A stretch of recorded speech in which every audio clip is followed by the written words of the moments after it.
بہت سے لوگ یہ سمجھتے ہیں کہ پریشان ہونا یا اداس محسوس کرنا کمزور ایمان کی علامت ہے، جبکہ یہ بات درست نہیں۔ بے چینی انسان کی فطرتی کیفیت ہے، اور اگر آپ اس مرحلے سے گزر رہے ہیں تو خود کو قصوروار نہ ٹھہرائیں۔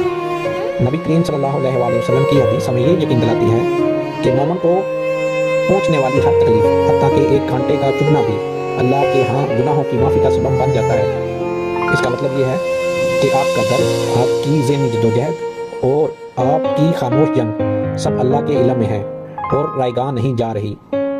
صبر کا مطلب یہ نہیں کہ انسان ٹوٹ کر خاموش بیٹھ جائے، بلکہ صبر یہ ہے کہ دل میں درد ہونے کے باوجود اللہ کی طرف رجوع کیا جائے، دعا کی جائے اور امید کا دامن نہ چھوڑا جائے۔ یاد رکھیں، اللہ کسی کو اکیلا نہیں چھوڑتا، وہ آپ کی ہر کوشش، ہر آنسو اور ہر قدم کو دیکھ رہا ہے۔ اس لیے ہمت نہ ہاریں، کیونکہ اللہ آپ کے ساتھ ہے۔